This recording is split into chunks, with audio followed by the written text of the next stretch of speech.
The following program is presented by the HTM Podcast Network.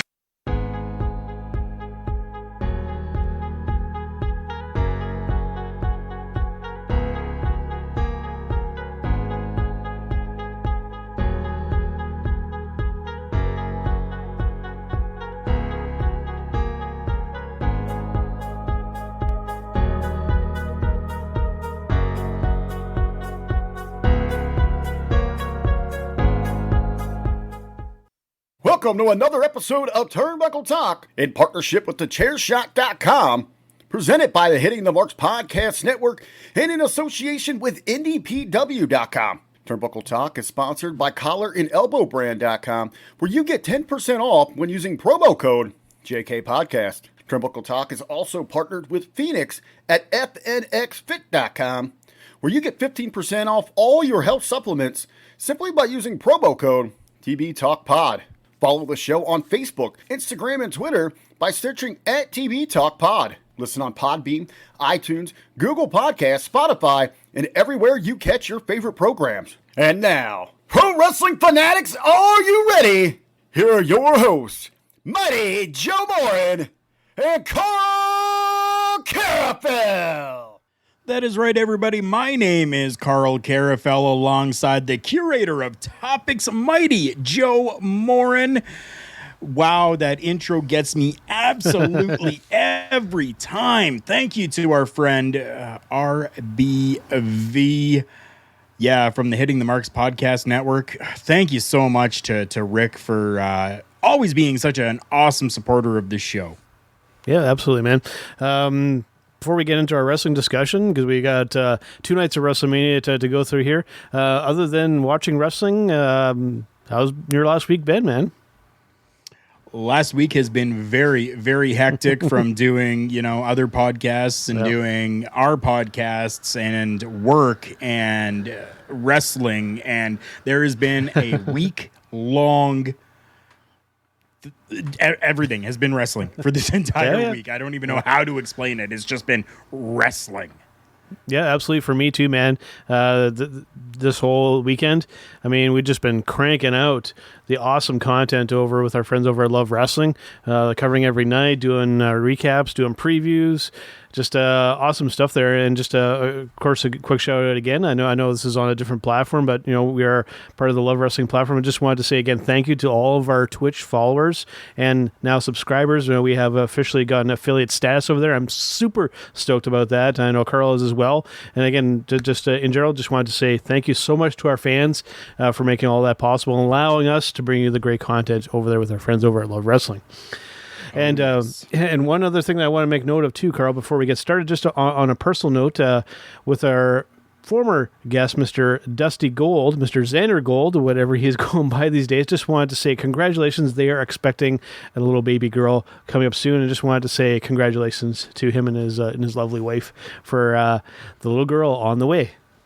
Oh, of course, that news was broken on social media, which was just fantastic to be able to see. Super happy and super stoked for both of them. That's amazing.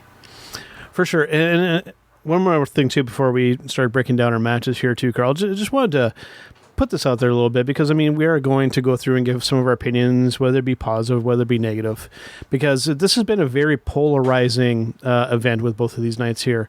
And social media, even more so than usual, seems to be just rampant with even people who are friends, just at each other's throats because they have differing opinions.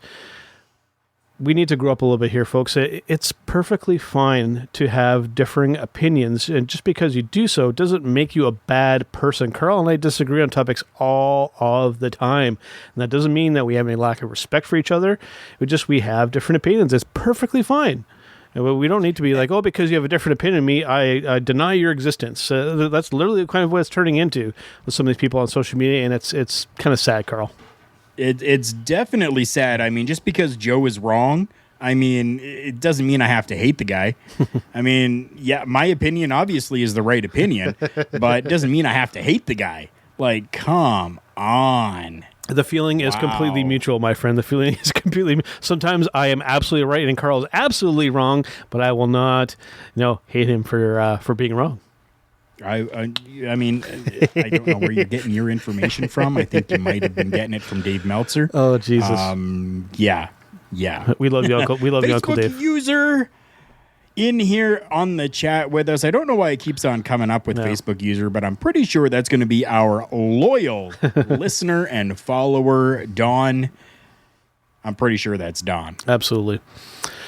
All right, Karl, let us start off with night one here. This is, for myself, a rather polarizing thing, so we'll kind of discuss it here. What did you think about them bookending with the championship matches here with the WWE Championship and the WWE SmackDown Women's Championship? For me, a little odd, to say the least.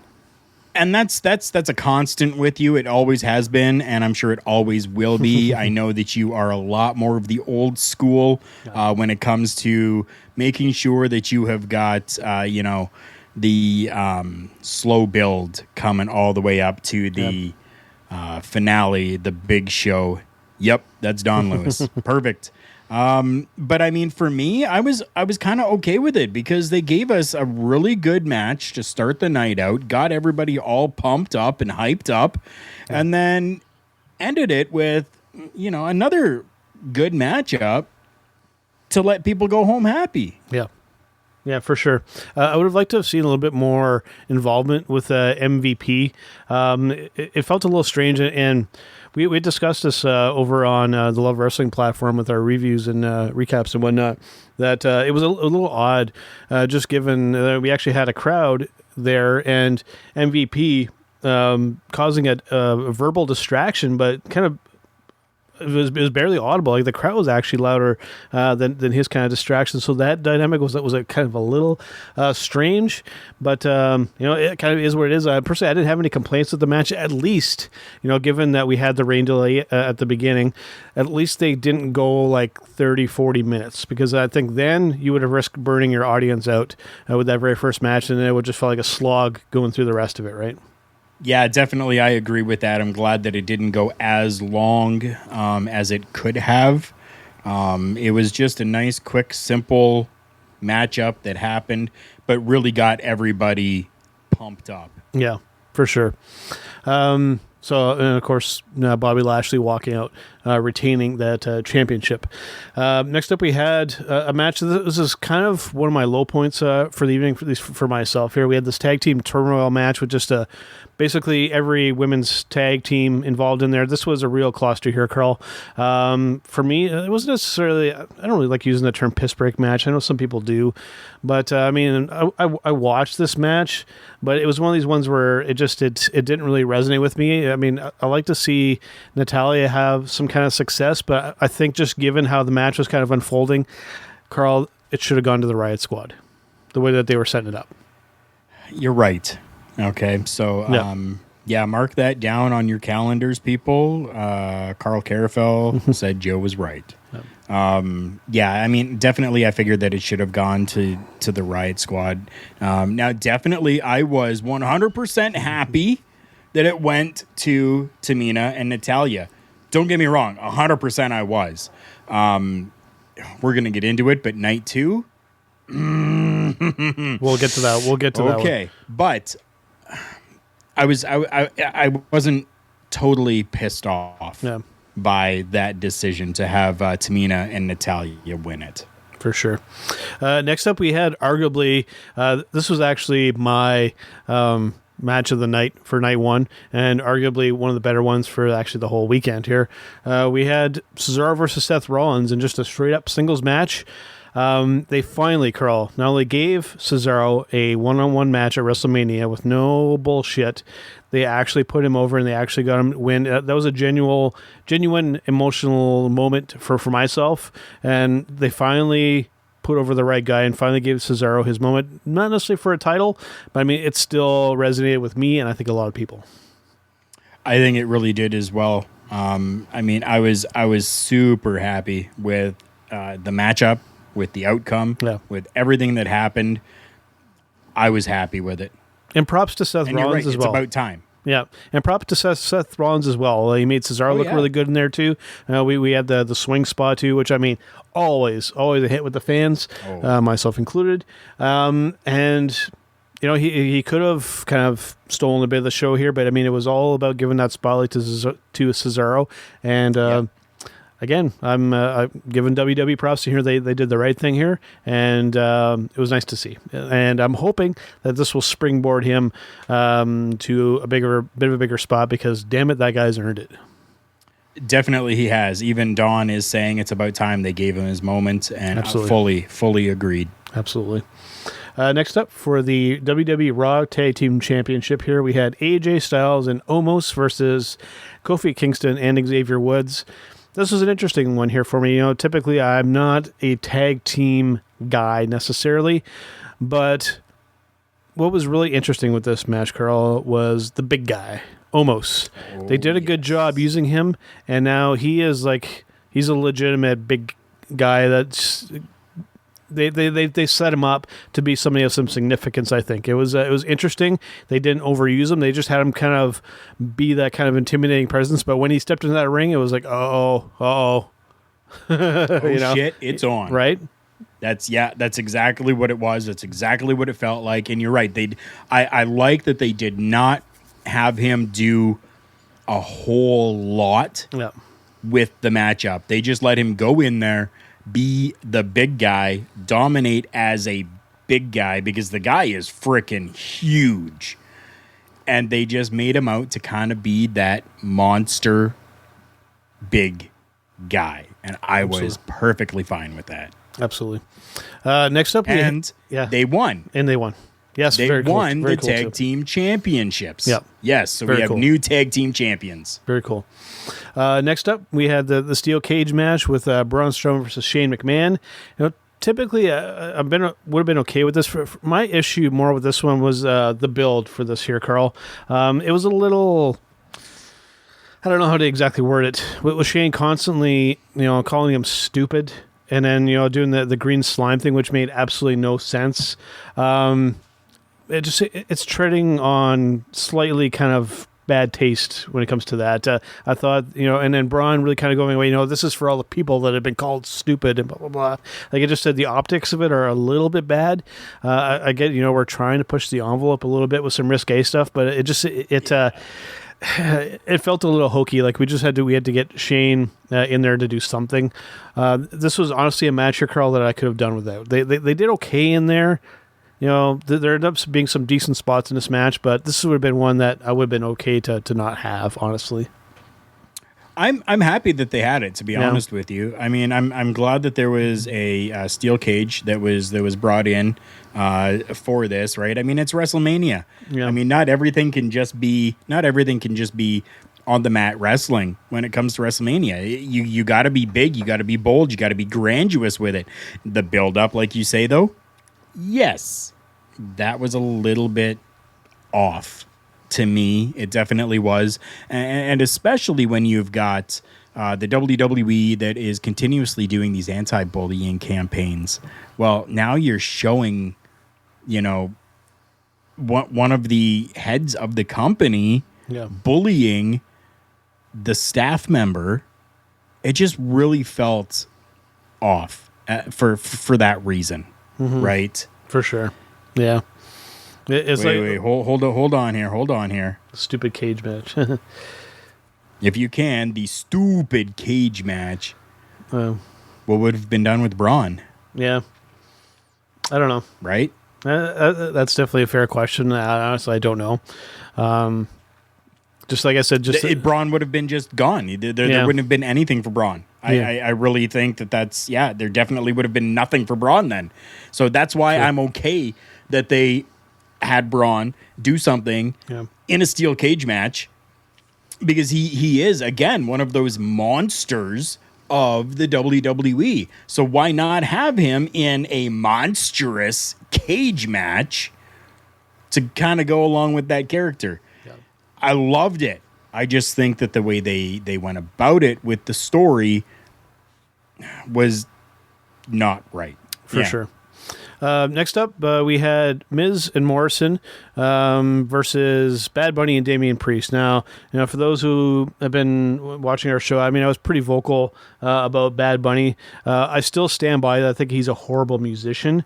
But when it comes to the performance in the ring here, Karl, I'm going to quote a UK wrestling legend here on this one here, Karl. I'm going to go with Doug Williams, and this is what Mr. Doug Williams had to say about Bad Bunny here, okay? The Bad Bunny tag was not only a testament to the skill and professionalism of The Miz and John Morrison, also to the dedication of a celebrity who was a big enough fan of professional wrestling to respect its integrity. Well said by somebody who has a opinion that matters. And if it's good enough for Mr. Doug Williams, it's good enough for me. I feel exactly the same way. Yep. I really do.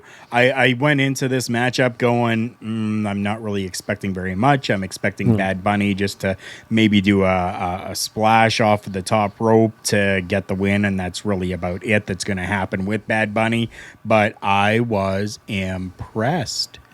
Impressed that he took the time to learn. And as Doug Williams said, right, to have that and to hold on to actual professional wrestling and not just give us a celebrity one-off that is going to, just be a name to be there. He actually put in the time, the dedication to learn at least a little bit before coming into this matchup. So absolutely. Yeah, I was genuinely shocked. Yeah. But for the record, I still think his music is garbage. Just saying, but well done in the ring, sir. Well done in the ring. All right, so next up, we have the main event for night one here. We were talking Bianca Bella versus Sasha Banks for that WWE SmackDown Women's Championship. This was quite something here, Karl. A bit of a polarizing thing on social media, but I wouldn't necessarily get into that aspect. I did see some people that are saying, why did they have to draw the attention to it being both African-American women? Why did they just say the women in the match? I kind of agree with that a little bit, but I don't want to get into a bunch of racial issues. At the end of the day here, Karl, these two girls did fantastic in that ring. And one of my holy crap moments for the entire weekend, Bianca hitting Sasha across the midsection with her hair. I mean, wow, that was a holy shit moment here, Karl. That was damn, that was loud. That hair whip though. Wow. You could literally see welts on Sasha Banks after that hair whip. Yeah. My God. Yeah. Wow. For sure. Now, one thing that I do want to make note of here on this here, Karl, because there was our friend Ryan Lambert saying like a bullwhip. Yeah, absolutely correct. If post-production added sound to that, they were right on the ball with the audio, but that sounded pretty legit.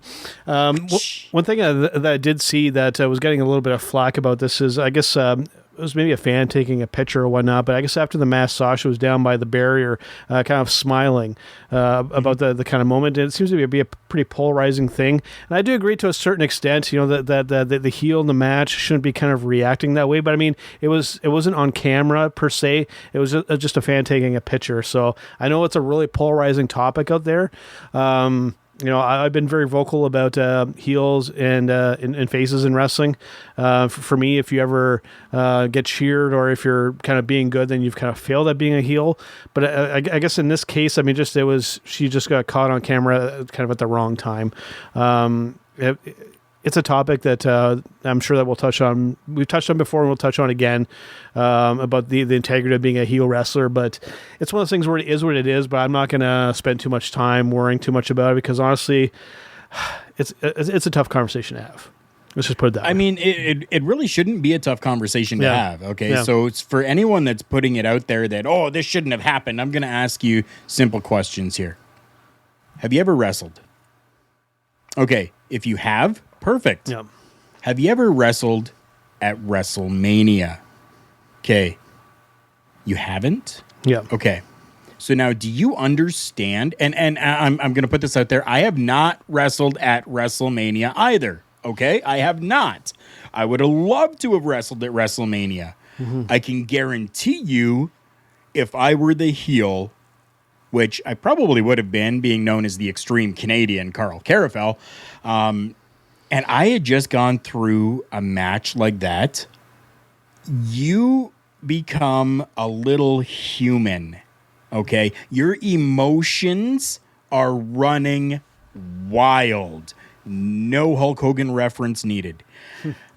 I mean, those emotions are just there. And unfortunately, in today's age where everyone has a video camera on their person now, these get caught once in a while. They definitely do. But, I mean, for me, that was pure emotion. Yeah. That's what that was. I see the argument on both sides of the fence here, Karl. Our good friend, somebody I have a great amount of respect for, Mr. Richard Bronson Vickery, saying you're on the floor in front of the crowd, you do your job, difference between greatness and cosplay. And I do agree with that to a certain extent too, and I do see where Karl is coming from as well. Sometimes you just get caught up in the moment.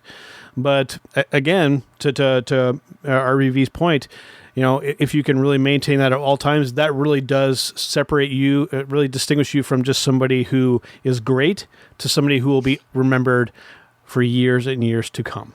So I'm going to throw this out there then, just as, playing devil's advocate here, okay? Joe. Yes. Who is your favorite actor? My favorite actor of all time? Who do you see is the greatest actor of all time? Who is greatness? That's a tough one. When it comes to acting. When you hear acting greatness, who do you think of? That's a tough one. There's because I mean I'm a big movie buff, as you guys can kind of see. I have a rather large collection behind me here. But if I had to pick one, man, that's really, really tough. Because just throw out a name that you associate with acting greatness. Robin Williams. Robin Williams. Okay. Yes. Robin Williams really didn't do a lot live when he was doing his films, right?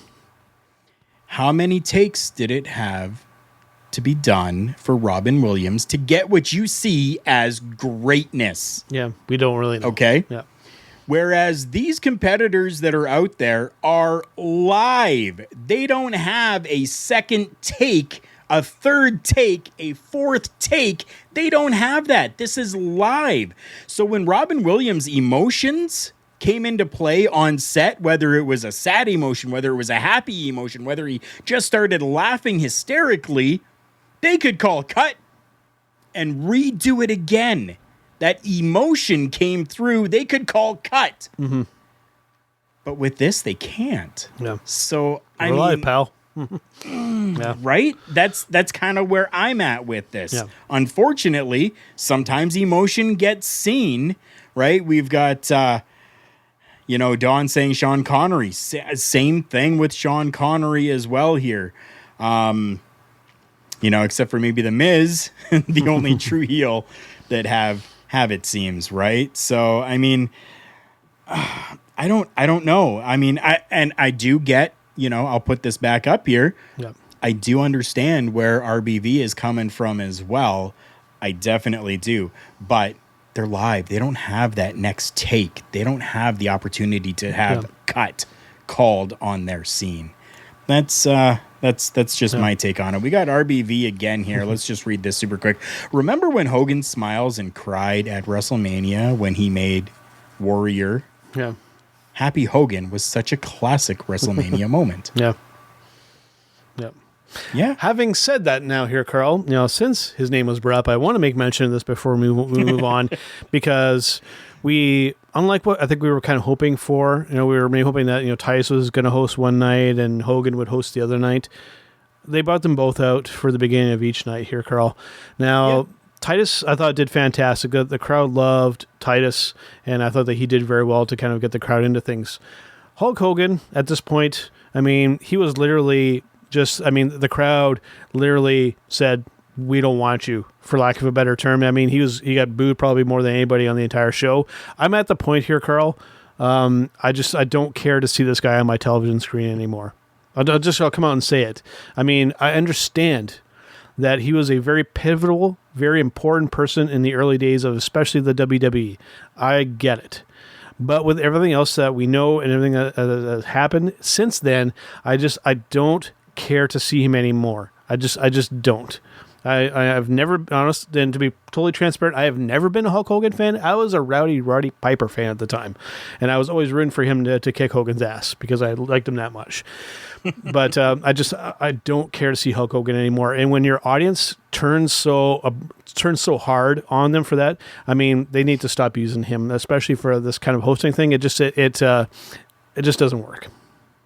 Just doesn't work. I don't know. I was cool with Hulk Hogan being there. Yeah. I mean, it's Hulk Hogan, and I mean that's really about all there is to it, right? Like for me, if Hulk Hogan wasn't there, I still wouldn't have really cared. Yeah. Right. I mean, that's just the way it is. So I mean, I was okay with it. Whatever. Yeah. I thought Titus did really good though. If we're on the topic of Titus and Hulk Hogan right now for just a moment, ding dong, hello. I loved that.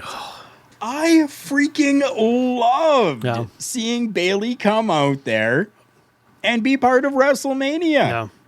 She didn't have a matchup. She didn't have anything like that, but she was out there just being Bayley. I was happy with that. And I know through some of the chat rooms and chat forums, Joe, I know that I saw you had put in there, what's going on here with Bayley looking like a school teacher or something like being, that, good girl now. No, she wasn't being good girl. She was still playing the heel, cutting in on Hulk Hogan and Titus O'Neil going ding dong. Once again, I loved it. Once again, though, for me, I'm kind of indifferent about the whole Bayley thing, to be perfectly honest with you. But again, sure. I will make the statement, and I know there are some, especially some older school people that will back me up on this. If you are playing a heel or a bad guy character and you're getting cheered, you have failed at your job. That's all, I'll say on it. But again, like you have said yourself here, Karl, I am very, very old school. I like my professional wrestling when I get a good guy and a bad guy. That is when professional wrestling is at its best. And I said this on Love Wrestling the other day too. Because everybody, especially on the AEW side of things, they try to say, oh, we're all just kind of in the middle. We're all just kind of competitors. The issue with that then is if everybody's in the middle, if nobody's a good guy or a bad guy, there is no reason for these people to compete against each other. There's no reason for them to have a match. There's no reason to have any kind of encounter or any difference of opinion. You need to have a good guy and a bad guy for storylines and everything to make sense. So I guess Stone Cold Steve Austin failed. No, Stone Cold. People say that he was a heel. I thought he was one of the biggest baby faces that they had. But he played a heel character. No, he was an anti-hero. That's the difference. He was an anti-hero. Where do you draw this line then? Because, well, he was doing what every person would dream of kind of pulling shenanigans on their boss. That didn't necessarily make him a bad guy. Your business may be small, but you've got big goals. Brother Laser Printers can help you succeed, no matter the space, task, or budget. From crisp black and white to vivid full color, our printers offer affordable quality you can trust. Plus, fast printing and high page yields make them ideal for home offices and shared workspaces. It's no wonder Brother is the #1 retail brand in laser printer unit sales in the U.S. With Brother at your side, go from small to do it all. Shop now at brother-usa.com/laser. Discount Tire has just made tire shopping easier. Their touchless experience allows you to buy tires and book your appointment online. Then when you drive in, you can stay safely inside your car as the tires are installed.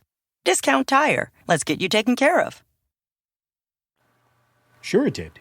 Not in my opinion. Not according to me. I never considered Stone Cold a heel at all. Well, the opinion of Don here says Bayley's hot. How could you not like that? I have to agree. Yeah. The opinion of Mr. RBV here, Bayley carried Hogan and Titus through a lot of awkward spots and overall did a great job. Yeah. They cheered her because the others were so terrible. That's a fair statement. Yeah. I do have to put this up here as well. Stone Cold even said that he was the bad guy. Yeah, fair enough. Just throwing it out there. I never got. I always just looked at him as kind of like the anti-hero, anti-villain. So there we go. Again, I'm right, Karl's wrong, but I'm not gonna beat him up over it. Just saying. But there'll be a time where he's right and I'm wrong, but we won't hit each other over it. So let's go on to. You're entitled to your opinion, even though your opinion in this world here, your opinion is wrong. Yeah. Whatever. Well, this might be another one that we disagree on here, Karl. It definitely is. We're talking about Randy Orton versus the Fiend here. Okay. For me, right off the hop, one of the issues is that the Fiend just came back as the regular Fiend again. I thought that was a little. I know I haven't seen this entire story, but for me that still stood as a little bit weird. For this, I'm trying to look at this from two different aspects here, right?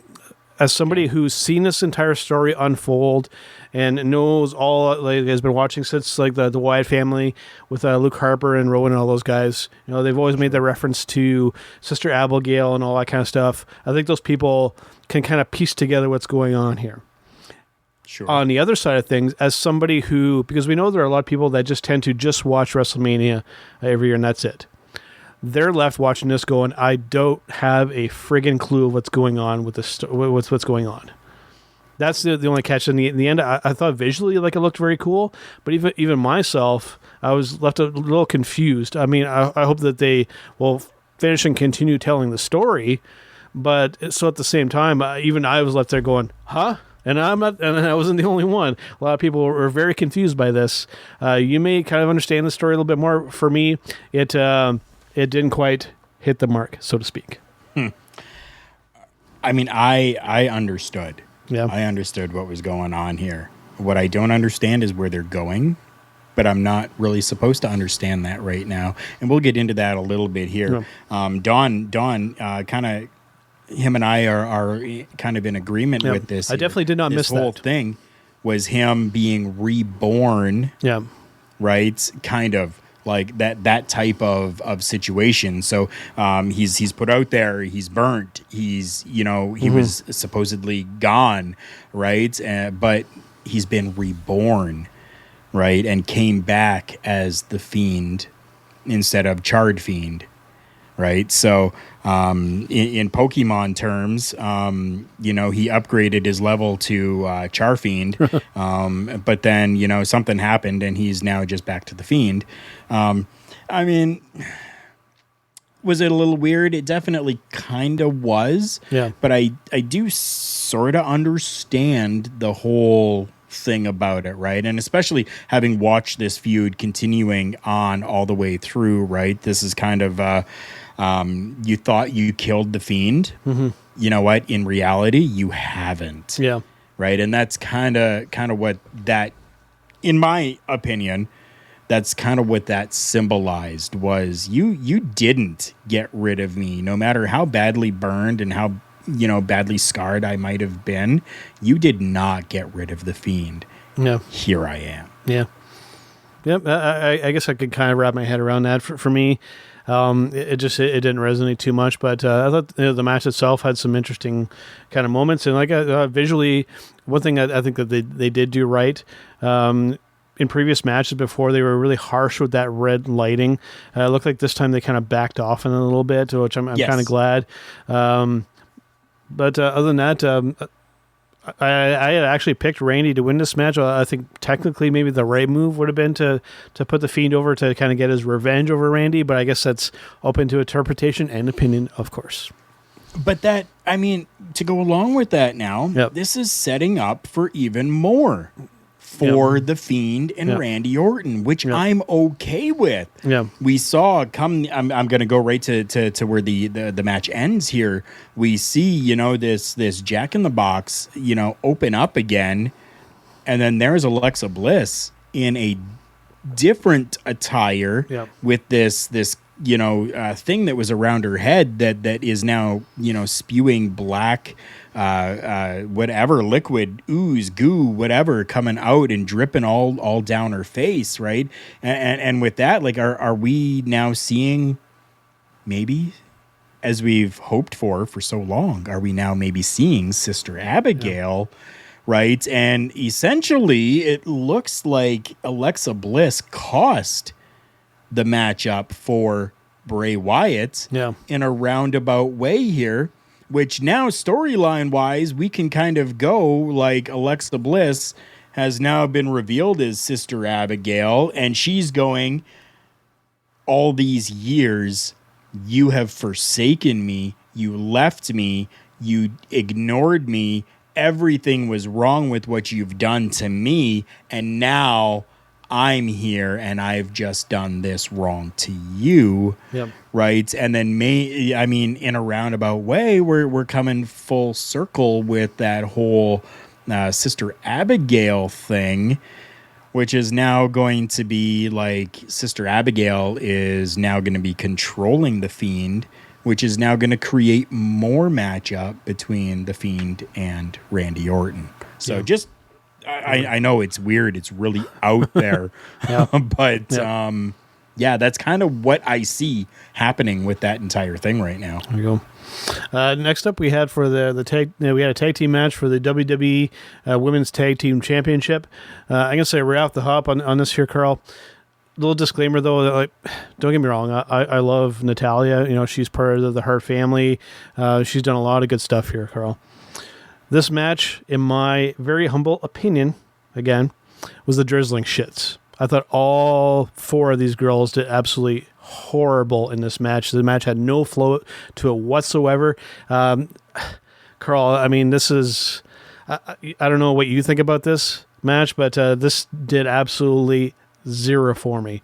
I'm glad. I know I would have wished that Natty and Tamina would have won, given what had kind of transpired beforehand. But just, I don't know, man. Just watching this match, again, as somebody who looks a lot of the technical aspects, there was just so much wrong wrestling-wise with this match. It is what it is. Yeah. That's all I'm going to say. Yeah. You know. And again, referencing night one, I really thought that the Riot Squad should have been the ones to have won that gauntlet or tag team turmoil match and to put the championships on it. I thought that they could have had a decent run.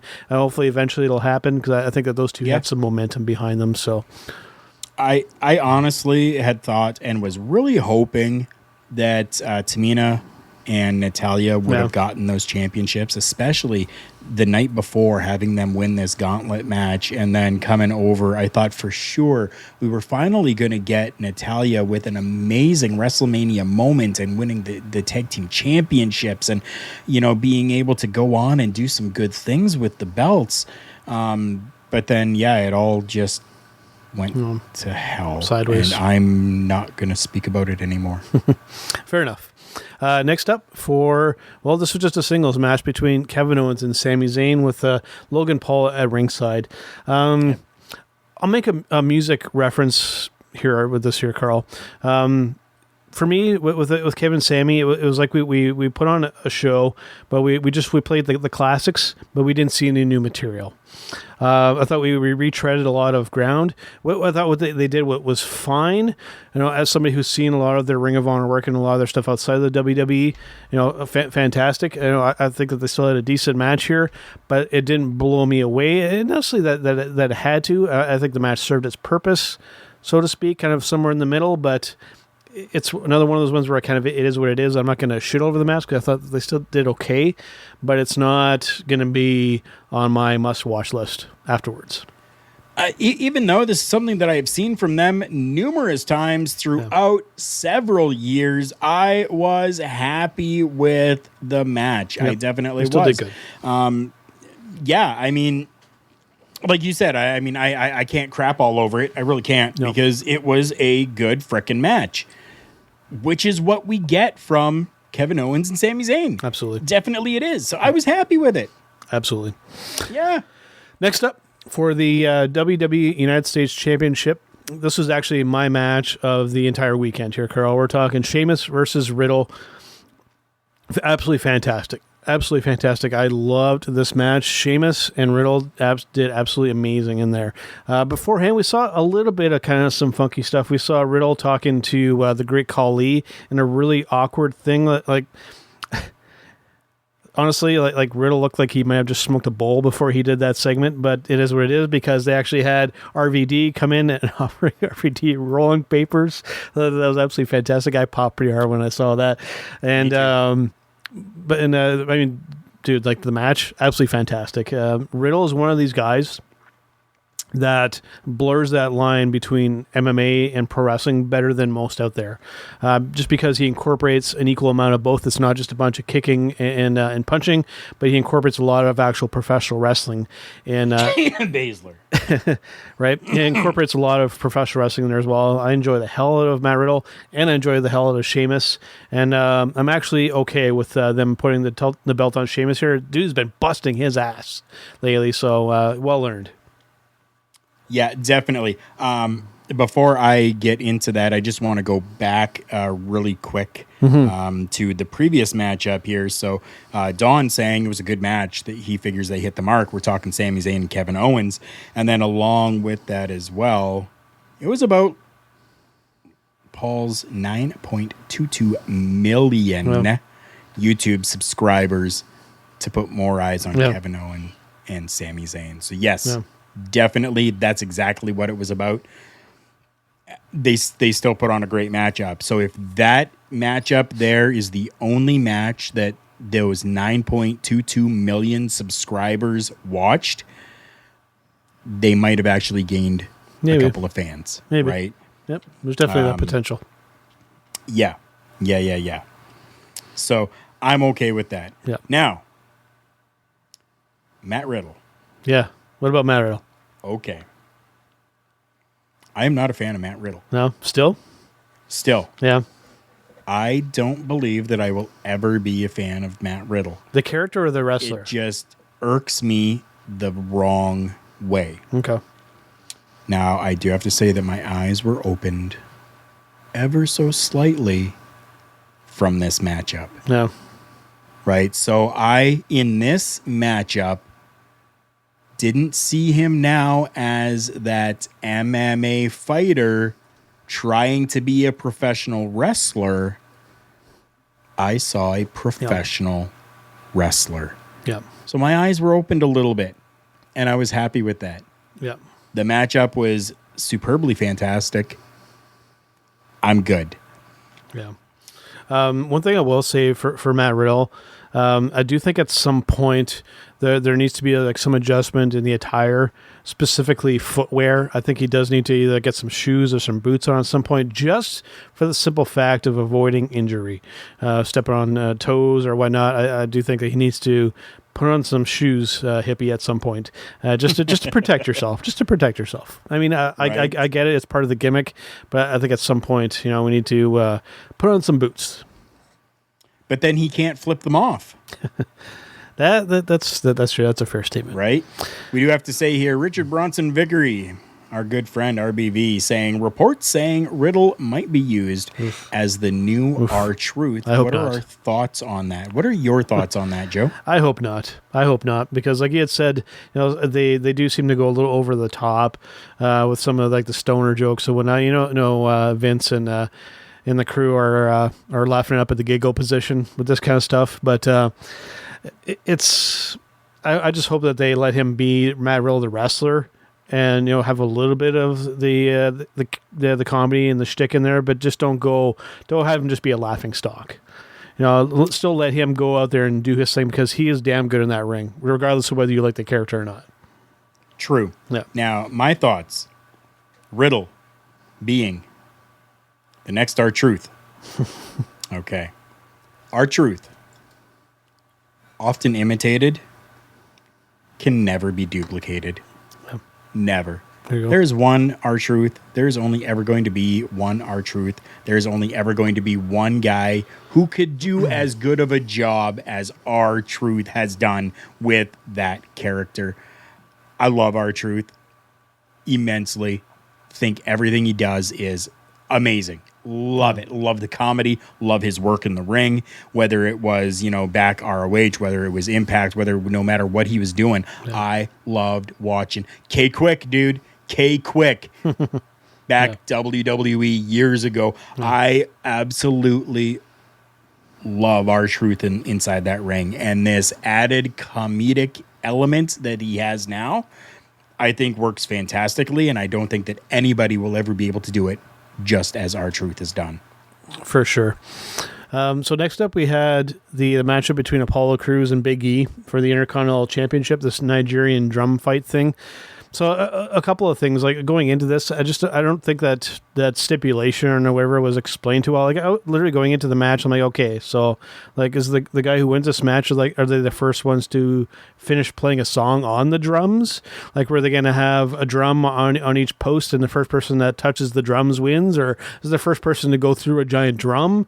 Just like it was one of those things where I think we either need to make it a no DQ match and just call it that, or just have it just be a straight up title match. I thought calling it this Nigerian drum fight thing, and then not even kind of then going with that gimmick, like it felt out of place and it felt unnecessary. And again, Vince and crew are laughing at the giggle position. We got him doing a Nigerian drum fight. It roused me all the wrong ways. But the match itself, I thought that they did okay. It was a little shorter than I was kind of hoping and kind of anticipating. But again, just the gimmick and the shtick and whatnot, like I said, I'm not a fan of it. But the match itself, I have really no complaints. Yeah, I have no complaints about the match either. Yeah. And I think that's about all I want to say on that. For sure. Next up for the WWE Raw Women's Championship, we had Ria Ripley versus Asuka. I like the move of putting it on Ripley. It really does feel like with some of these other stuff, like Bianca winning the title over there, Rhea Ripley winning this title here, does feel almost kind of like a reset for the women's division. I think and in the right direction too, to the point where, dude, I would almost even like to see like a champion versus championship match between Bianca Bella and Rhea Ripley. I think that would be a money match. So I like the move. A little weird for Asuka that her title reign was very kind of odd. I'm somebody who, I think both of us were pretty, we weren't necessarily anti-Asuka, so to speak, but we just really didn't quite get it. As somebody who's watched some more women's Japanese wrestling, I get Asuka now to a certain extent, but I really do think that putting the title on Rhea Ripley was absolutely the right choice going forward. I mean, she's money, and the crowd seems to dig her, which is a win in my books. Definitely. That's what I was going to mention. The crowd is into Rhea Ripley. 100%. You could hear it. The crowd is into Rhea Ripley. I've never been, and I don't think I ever will be, a fan of Asuka. I just can't do it. Yeah. Can't do it. Yep. Her with a title, okay, whatever, just means that when I see her on TV, I mute it or turn the channel or turn it off or whatever and come back and hope that she's not on my television screen anymore. That's about it. But the match was great. Yep. It definitely was. Like, don't get me wrong. Asuka's a good worker. She definitely is. The whole character that she does, I can't do it. I just can't frickin' do it. But her in-ring work is good. And I can respect the work. I just don't like the character. But it was a great matchup. Yep. Great. For sure. Yeah. One thing I will say for Asuka, though, that she obviously has been putting some work into learning English a little bit. Her English has gotten better, and I think that's a plus going in the right direction. She's gonna kind of stay over here in North America permanently. I'm glad that she's making an effort to be a little bit more fluent in English. So props to her for that. I don't think that we can say anything negative about that. The final match for WrestleMania here, Karl, we're talking Roman Reigns versus Edge versus Daniel Bryan for the WWE Universal Championship. Before we get into the details, because I'm going to throw this over to you right away in full transparency here, Karl, I have not told you this. I fell asleep right as this match was starting, so I missed this match. So I'm going to let you kind of break it down more, and I'm just going to kind of sit back and listen to you because, like I said, in full transparency, I did not catch this match. I was completely exhausted at this point. I had an after show to do as well. I've been doing a lot of content. I got burned out, and I completely passed out. Understandable. I totally get it. You know what? The match was a match. It was good. Yeah. I mean, there really wasn't a lot that I could say that was bad about the matchup, except the fact that frickin' Daniel Bryan was thrown into it again. But kind of, I don't know if this is something that storyline had been planned out and thought out and put out there, and like maybe the next set of storyline is now starting from all of this. But I mean, the matchup was really good. I loved the back and forth between all three competitors. We had great time. for one competitor to kind of be on the outside of the ring and then two of them inside the ring facing off against each other. And then it kind of reversed and they flipped it. And then we got, it's almost as though we saw like 6 different mini matches within this matchup itself, which flowed and worked well for me. Anyways, I know for a lot of people it did not, but for me, I enjoyed it because I was able to kind of see like Roman Reigns versus Edge, and then I was able to see, Roman Reigns versus Daniel Bryan, and then we were able to see Daniel Bryan versus Edge, and then we got a little mixture of everything. I love the fact that they, included steel chairs in there. We got a little bit of a concerto action happening, which is classic Edge stuff. Yep. Loved it. I mean, even though like it was Edge getting a concerto, but I get it and I understand kind of where they were going with things. But the main big point and takeaway from this, Edge is your champion. See, that I do want to talk about. Out there. That I do want to talk about with you. Yes. And I figured you did because I'm done talking about the matchup and I now need to talk about Edge is our champion. He is the Universal Champion. If you have not seen the matchup, then mute this right now. Pause it and go and watch that matchup and then come back if you're listening to the replay of this, obviously, because right now we're live, baby. Live, pal. So Daniel Bryan is laid out on the mat, and then Roman Reigns pulls Edge over on top of Daniel Bryan. He's pinning him. Yep. And then after about a 2 count, Roman Reigns pins both of them. So then a 3 count happens. But why didn't that count start when Edge was on Daniel Bryan? Mm-hmm. Therefore, Edge is our Universal Champion. But they've played it off so well that I think now what we're probably going to see is we're going to finally get that one-on-one match because Daniel Bryan was now pinned by both competitors. He's gone and out of here. He had that moment. It's done. Mm-hmm. But now we're going to get to see that one-on-one with Roman Reigns and Edge. And I'm pretty sure that it's going to come at... what are they calling it? WrestleMania Backlash, they're calling this pay-per-view now. Maybe. It's not just Backlash anymore. It's WrestleMania Backlash. Okey-dokey. And this is where we're going to get to see our one-on-one. And I'm okay with that. Yeah. As long as that is how the storyline plays out. If it does not play out that way, I'm going to lose my shit. Yeah. Joe, you wanted to discuss this, so let's discuss. You've now heard my point on it. Please give me yours. Yeah, for sure. Just briefly on that, on them calling it WrestleMania Backlash, like, do they think that we're stupid or don't have a memory that we know that this follows WrestleMania? Like, it just said for me that's a little strange. I don't see it's like insulting your audience per se, but it is just call it Backlash. We know that it follows WrestleMania. For people that are regular fans of WrestleMania or WWE, sorry, we get it. And so I think that's a little strange, but needless to say on that one.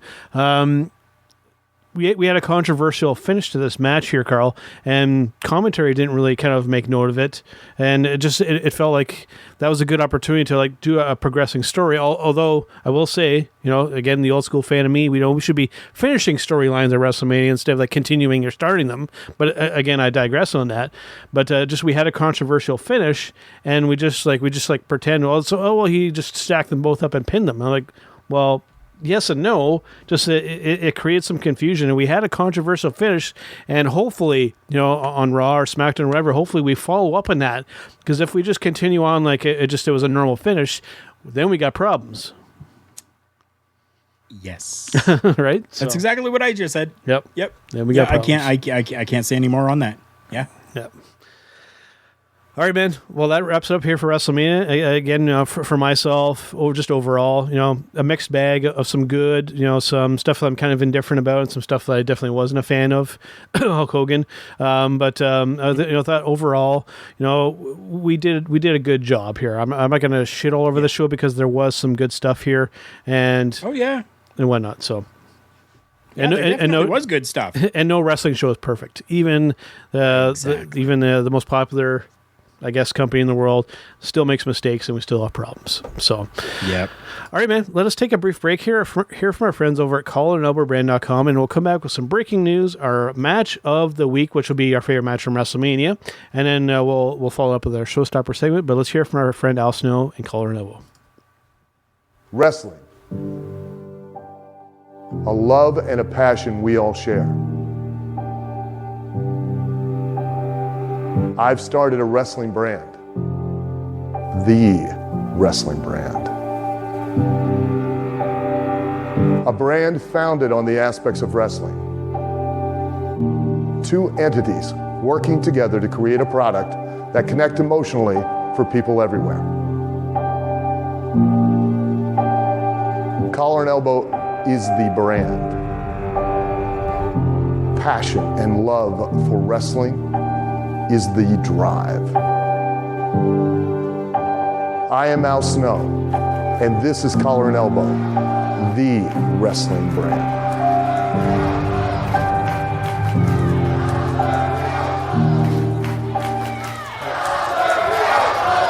The dictionary defines hero as a person who is admired or idealized for courage, outstanding achievements, or noble qualities. Being a hero in life is far more than words printed on a page. It takes an unwavering code, a compass that points true north, always. And in times like these, it takes sacrifice. Hero shouldn't be a word defined by a dictionary. It's a word that should be defined by the best of us. Hero has a new definition.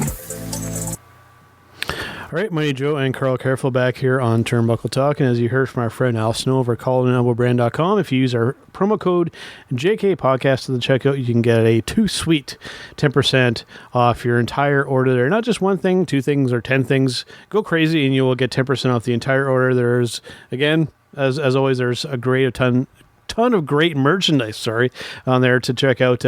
Lots of throwback stuff, hints at things from the past. They do some really cool stuff with their merchandise, and I'm a big fan, as of course is Karl, who is always sporting his Collar and Elbow hat. And you can even see the logo on my microphone as well. That's always there. That's right. Collar and Elbow brand. They always put out some really great stuff, for whether it's for autism or whether it's for someone who has passed away.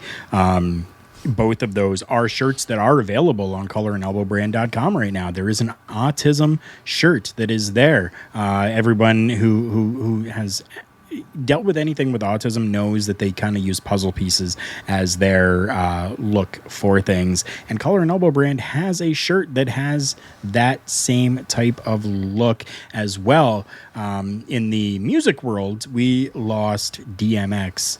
And with that, Collar and Elbow brand has even done a DMX style CXE shirt to honor DMX. So very cool. Go and check all that out. Like Mighty Joe had said, you want that 10% off, whether it is brand new or whether it is any of the clearanced merchandise, use that promo code JK Podcast. You can see it scrolling down at the bottom there.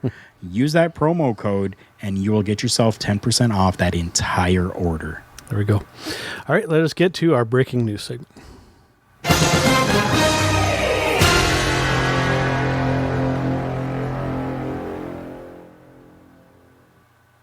All right, so for breaking news, I want to touch on a few things. The first thing I just want to reiterate again, congratulations to our former guest, Mr. Dusty Gold, and his wife for their little girl coming soon.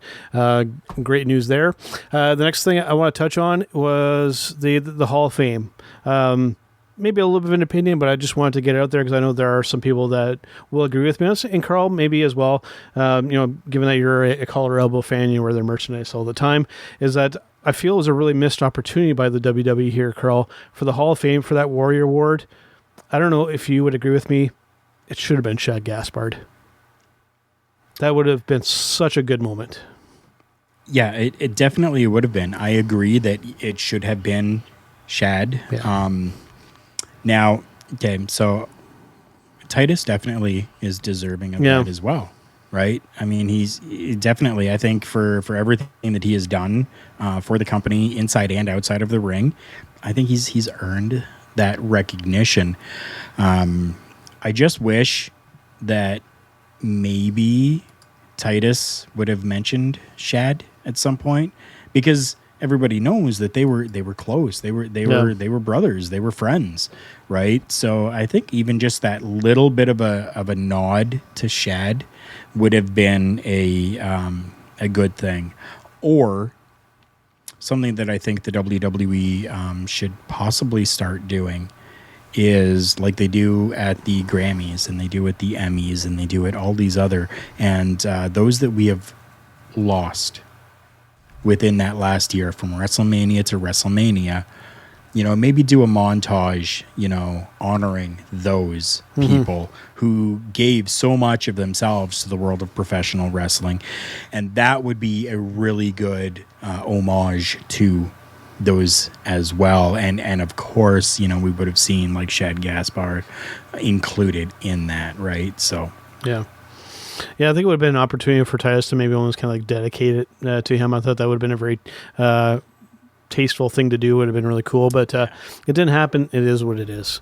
The only thing I want to touch on, because we had mentioned, I don't know if it was last week or the week previous, about the situation with Randy Orton's wife kind of somewhat getting involved in a shoot there. Well, she was at the show, and one thing that I do want to make note of, that for her and her kids to go to the show, Randy had to pay out of his pocket $20,000 for his family to go watch the show.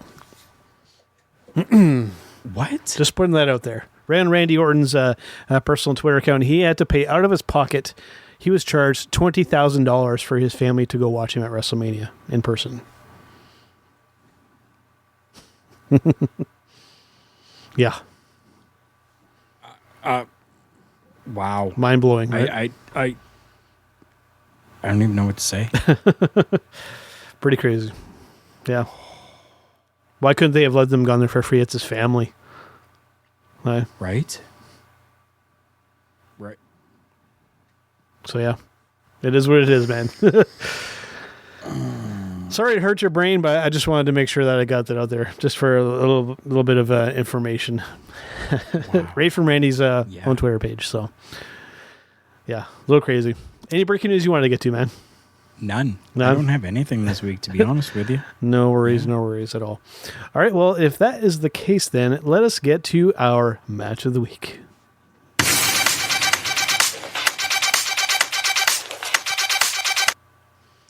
All right, so for match of the week here, given that this is WrestleMania, our favorite matches from WrestleMania here, Karl. I don't know if you want me to start or if you want to start.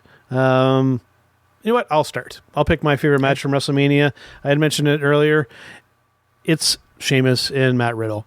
Those two guys absolutely knocked it out of the park. They were both fantastic. The match wasn't too short. It wasn't too long. I thought they put the title on the right guy. It checks all the boxes for me for a great WrestleMania match. I'll stop.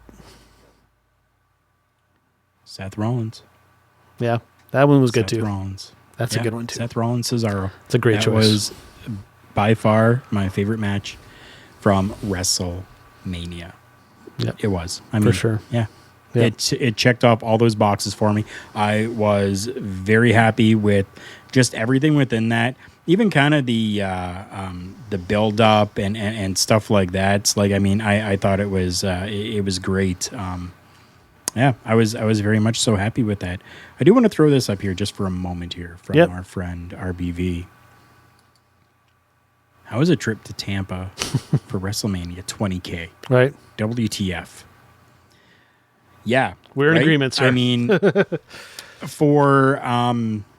I know that for those that are going there as a fan, that a 20K ticket price usually gets them the entire week long of WrestleMania week, including the Raw, including the Smackdown, including the NXT pay-per-view, including Hall of Fame ceremonies, including anything else that might be happening, whether it's like one year there was a Stone Cold Steve Austin movie that came out, and they got to go to a premiere of that film, right? Plus your WrestleMania tickets, plus hotel. Generally does not cover airfare, but does cover the hotel, plus your chairs, the commemorative chairs that you get anywhere from row 1 to 5 is you're going to be your seating within all of those different events for $20,000. So for Randy Orton to have paid $20,000 just for them to be at WrestleMania,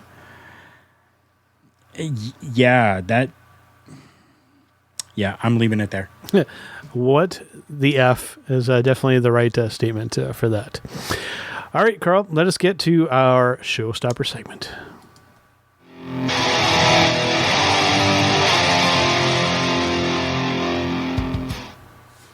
All right, so for our Showstopper segment this week, a pretty simple one, I think, although it may become complicated because I'm really kind of honestly scratching my head a little bit. Coming out of WrestleMania, has the WWE positioned themselves for success coming out of it? I will say, to a certain extent, yes. To a certain extent, no. Again, to kind of reiterate my point that I've voiced this several times that I feel like storylines and everything should be coming to a conclusion at WrestleMania, and then after WrestleMania, we started our new feuds and then we start to progress or start new stories. And I understand that has changed and it has been for a little while here, but just it still feels weird to me. So I think some things have been progressed well, and some things are just kind of still up in the air. So it's one of these ones where I'm not even sure, and I'm the one that came up with the topic. I'm not even sure I can give a concrete answer to this because I'm really not sure. And on the other aspect of things too, with the Peacock kind of debacle too, that has a lot of fans kind of pissed off, for lack of a better term. And we know that it is coming to Canada soon because NBC's partner over here is Chorus Entertainment, which is global channel. So we know that that's going to be coming very, very soon, probably before the end of the year. We're going to have like a Peacock-like thing through Global, which is going to entail the WWE. So the network, just with time, is going to go away. It's just a matter of time. And so we'll see how that kind of unfolds, and hopefully the rollout is better than what's been through Peacock, because we know that eventually everything is supposed to come there, but it's been a slow rollout, and people have been very vocal about that they're not happy. So we'll just kind of see. Well, I mean, I guess you could almost throw that into our breaking news segment there, where you're talking about, I haven't seen any reports that you're talking about with this whole Chorus Entertainment and global news. I have not seen anything on it yet. So if you have it, if you ever see it, by all means, send it to me. If you see anything more on this for Canada, send us a message over on our Facebook page at TB Talk Pod. Send us that information. We always love getting information from our fans and from our listeners. So go over to our Facebook page at TB Talk Pod and definitely send us that information here. Before the Showstopper segment, and you've just read it, I can tell by your face. Put that up on screen there. Okay, because we're a little bit of a, we're not necessarily a G-rated show here. We do drop some swears once in a while here. Our friend RBV, who is probably the world's biggest Charlotte Flair fan in the entire world, okay, says if he's spending $20K on going to WrestleMania, he better be getting a blowjob from Shar. Right? He's not wrong. He's not wrong. He's not wrong. Yeah. He is not wrong. Yeah. Oh, man. Yeah, there's so many ways I could go with that and put my own spin on, but I digress on that one. So what do you think, Karl? Has WWE positioned themselves well coming out of WrestleMania, or are we still kind of wishy-washy here?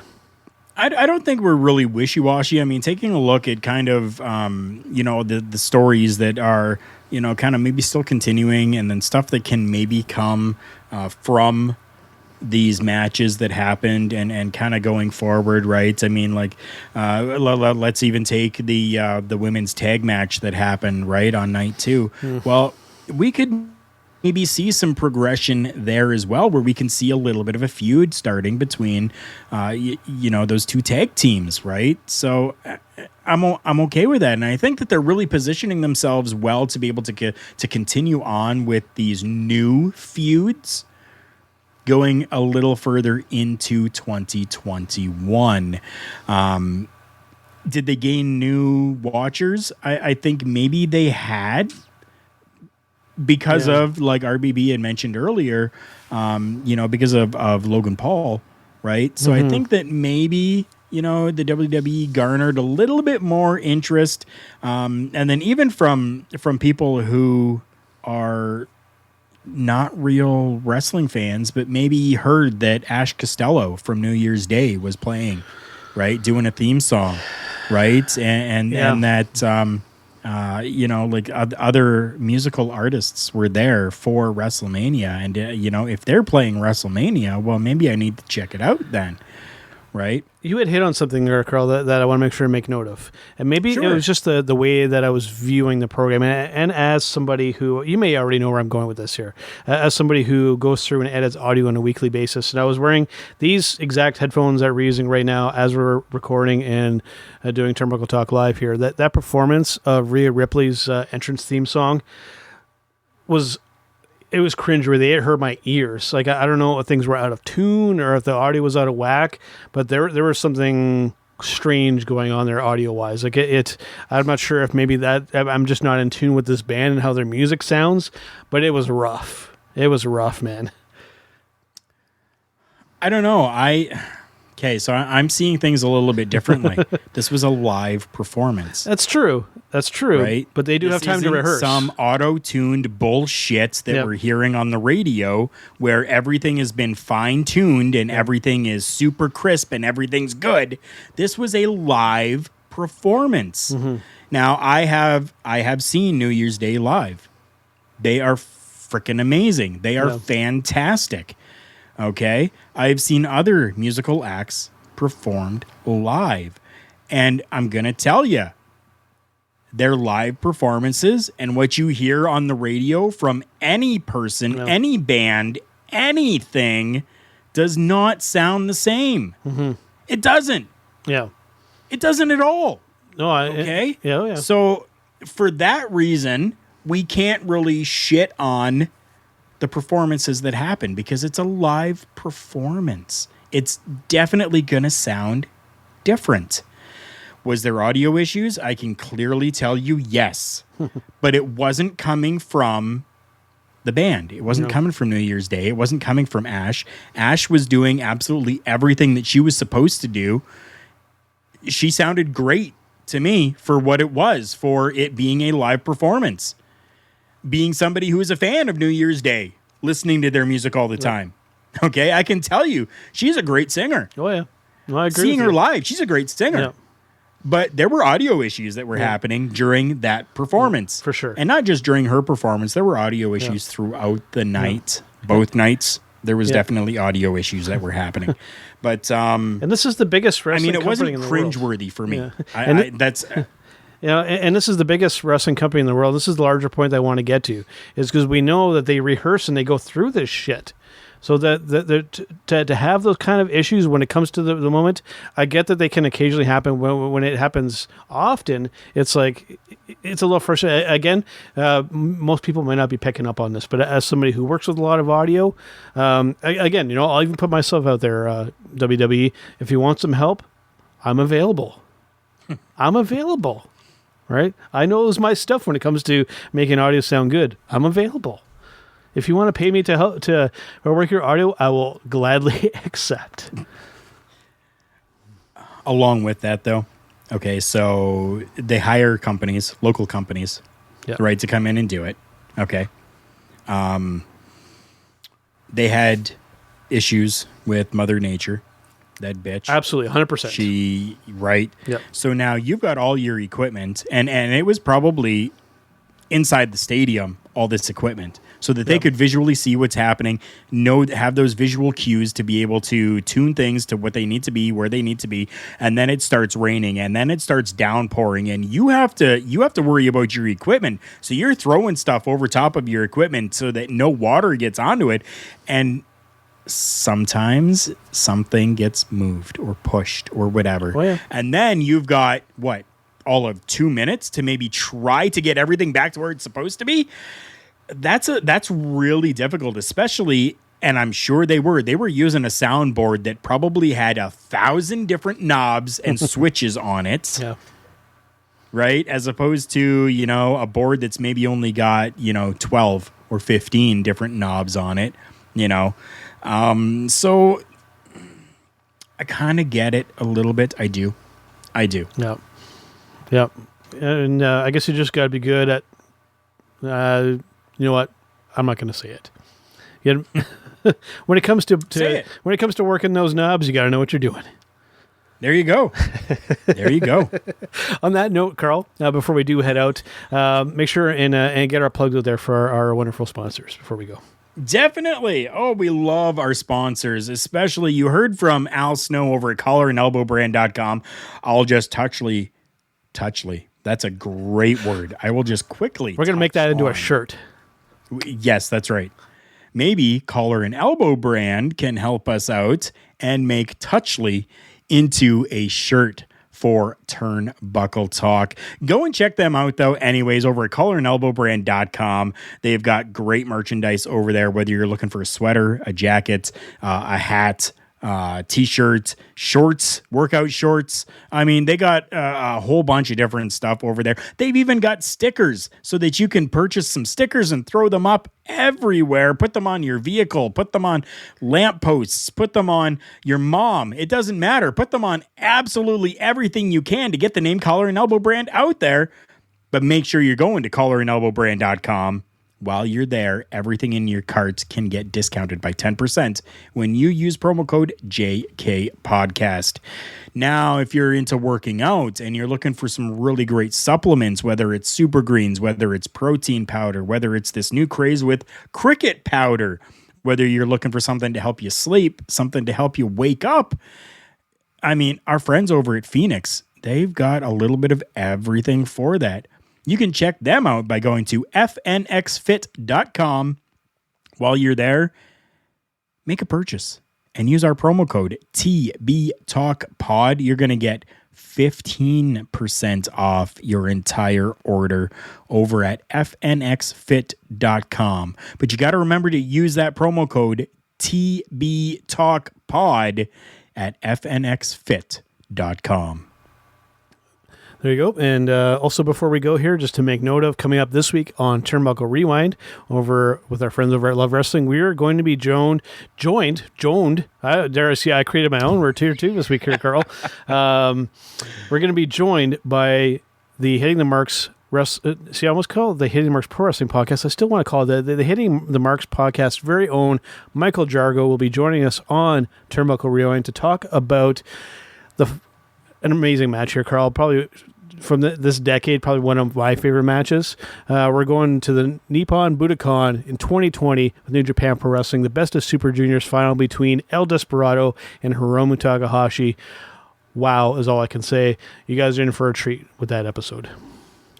100%, you definitely are. This was an amazing episode, and I loved having Jargo on with us. The guy is very knowledgeable when it comes to everything New Japan Pro Wrestling, so very honored to be able to have him on with us on Turnbuckle Rewind, which can be found over at lovewrestling.ca. Absolutely. And on that note, Karl, it's been a pleasure. It's been a fun WrestleMania weekend. Glad it's over at the same time, and we're ready to move on, and we'll see you guys on the next one.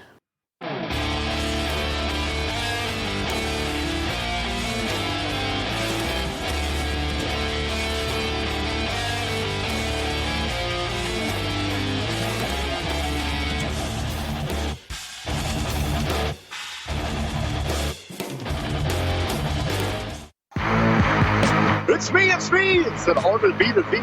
As you can tell in the background, we are out celebrating. That is what we do here at hittingthemarks.com. And I invite everyone to continue to tune in to Turnbuckle Talk, but check out all of our other shows. We have weekly content, especially lit up by the flagship show. You can find that all at hittingthemarks.com. Run.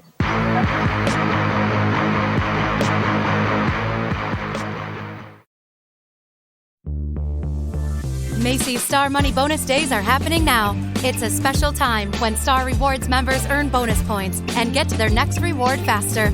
You'll get $10 in Star Money for every $50 spent with a Macy's card, or $10 for every $100 spent as a Bronze member. Shop spring styles and get rewarded with Star Money. Now through April 18th, Macy's Star Rewards. It's how we love you back. Visit Macys.com/Star Money for exclusions and details.